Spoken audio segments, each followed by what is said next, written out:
Good afternoon, everyone. I'm Mark Allen from Gaper.io, and I'm here today with Charlie Berg, a principal at Tactical Business Partners. Good afternoon, Charlie. Good afternoon. How you doing Well, today? good. I hope everybody's staying safe. Yeah, so far it's a new world out there. So we Definitely.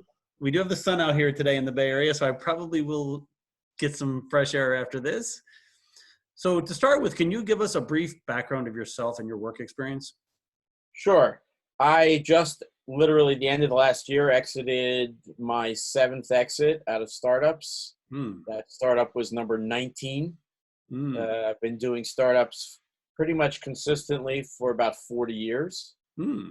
I have been everything from a list programmer to a CTO and pretty much everything in between. Wow. And I remember Lisp. I have a background in development also, and I never programmed in Lisp. But I did program in basic assembler language at my first job. You probably remember those days Oh, too. yeah. And punch cards, right? I definitely did punch cards. Yeah, that was my first job, was punch cards. It was great. We've come a long way since then. So what is your experience with remote employment, both as an employee and an employer? In both roles, I have been a remote person and a manager of remote people. And I was trying to think, I think the first time I managed remote was probably in the late 80s. Oh. So it's pre-internet. There was Usenet, so there was email everywhere, but it's pre-internet and everything was done via phone. Mm-hmm. And then, of course, I have, once we had not only uh, remote work, but as well as outsourcing overseas, and they kind of go hand in hand, I've been doing managing teams offshore since probably the mid 90s, Oh, so you have a early lot to of mid experience. 90s. Yeah. So I have actually quite a bit of experience. Have had my home office set up for quite a while with 3 screens and have been able to work remotely quite a bit, both as a CTO and as a consultant. Oh, very good. And what has been your takeaway from these experiences? So actually, I think it works. I think that for at least those of us in IT, it works very well with one exception. I find that the only place that remote working really causes suffering of what you're trying to get accomplished is in any design or highly collaborative function. So if you're sitting down and trying to plan, either strategically plan a release or plan out what certain design elements look like, it's harder to do on the internet, on the remote with cameras. Mm-hmm. I find that that kind of personal interaction that happens, that speed that at which it happens, adds an important, crucial element. And in fact, I was a jazz musician for 40 years, and there has been a lot of research and work and papers written, and I've actually written a little bit about this myself, that elements of being in that kind of collaborative environment where you have a 4-piece band and everybody's playing a same standard song, and without any talk about it, people know whose turn it is to solo and when the solo ends and what to play behind the solo, and everybody taking turns. There's something in that nonverbal communication that's essential also for collaborative design. And so I think that's the piece that's missing. Yeah. And just out of curiosity, I'm going to venture out a little bit here, since you and I both have the same experiences. What's your opinion about has remote development become easier, with agile development as opposed to waterfall, or do you think it is really not much difference?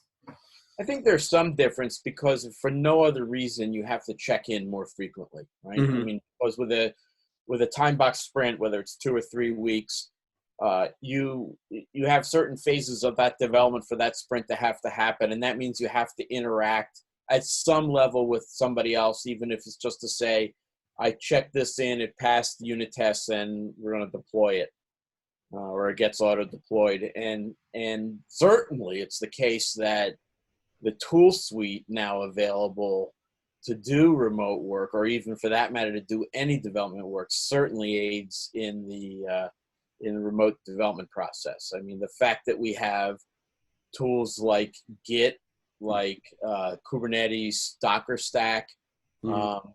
and then we have the cloud itself, let alone all the kind of more social kind of aspects of the tool suite that we have now, everything from email to Slack, et cetera, video conferencing, all make that much easier. Yeah, Uh, I agree. and so I think that Agile actually does add benefit to working remotely. Yeah, no, I don't think I would actually do a waterfall project without some underlying yeah. periodic 2-week check-in. Yeah, because I mean, remember back in those days, when it wasn't uncommon for a project to be 2 years, Oh right? yeah, definitely. And that's just unheard of today. And how do you manage somebody that without checking in with them every week? Yeah, yeah, Well, we'll see you in the next quarter. yeah. Bye. Check in your code, please. Do a little QA. Please. Right. So what do you think is the future of remote employment, and do you think there's anything that can be done to make it more efficient? I think that there is definitely a future. It's actually the big win I think here is going to be in the non-IT or non-tech related industries who are new to this. I mean, I'm Mhm. running into people on the healthcare side that I've talked to or been consulting with, and people in other non-tech industries who are just learning about this. Certainly in education, you're going to see an uptick Mhm. in better online ed tools. For those of us who are in tech, I I don't see that this is going to make significant changes. Many companies that I am aware of were already pretty comfortable with at least occasional work remotely or work from home.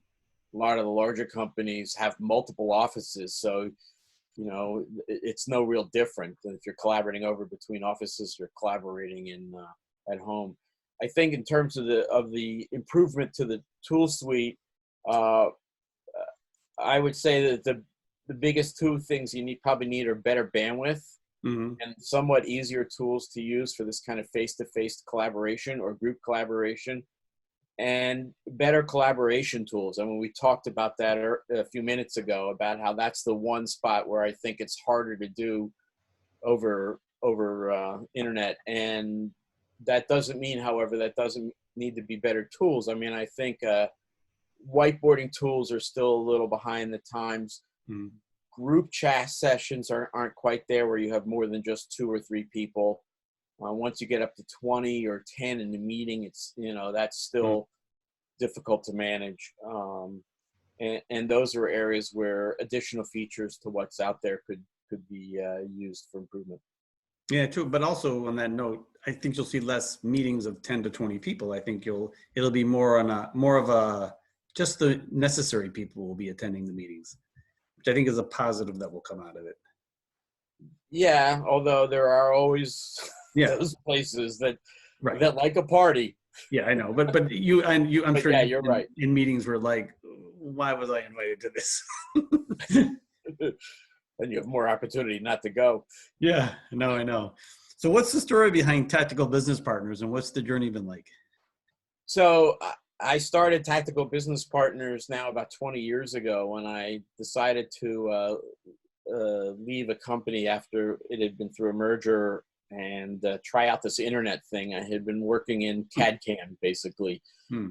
and I decided to go out and explore this internet. And I was a little late to it, at least in terms of exploring kind of the social, what then passed for social media aspects of it.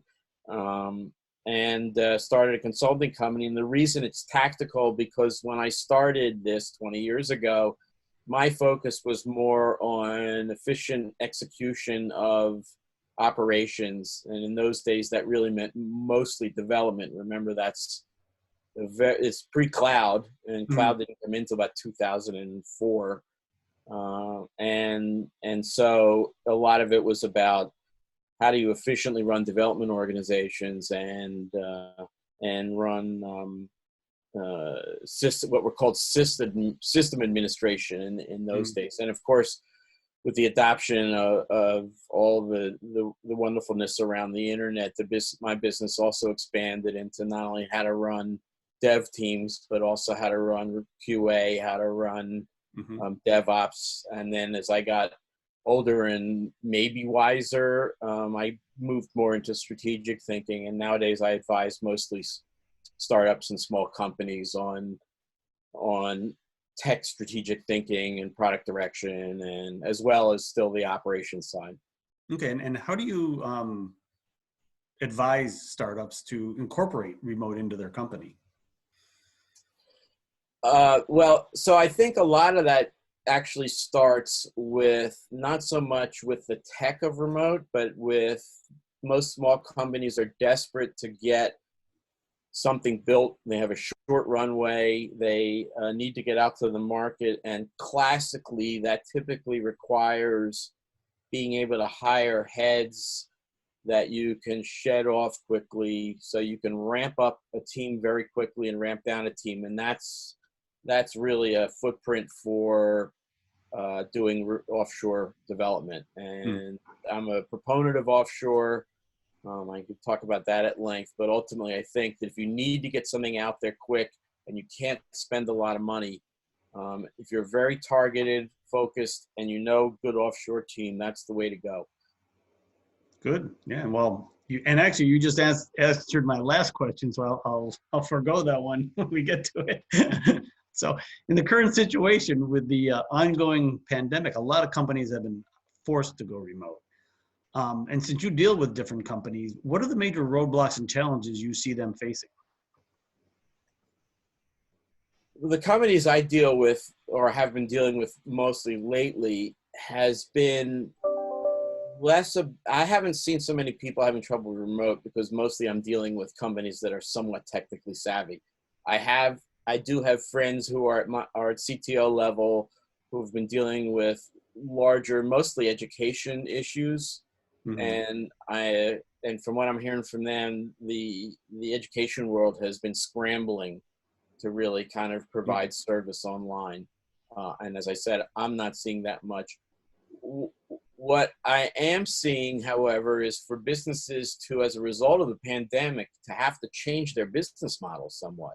So it's less about remote. It's more about, how do I adjust my services to accommodate the pandemic? And that's either because they see opportunity or they see a way to serve the community, and it's a mix of both. But nonetheless, they see something else they can be doing differently in terms of product delivery or service delivery.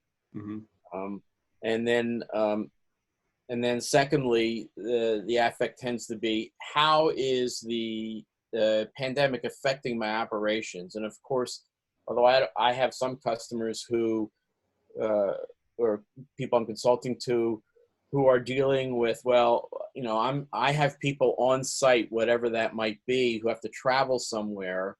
How do we keep them safe, right? How do we put together the supply chain that is now required, that wasn't required before, because I had to provide my in-home nurses with sanitary equipment, with masks, et cetera, and I never had to deal with that before.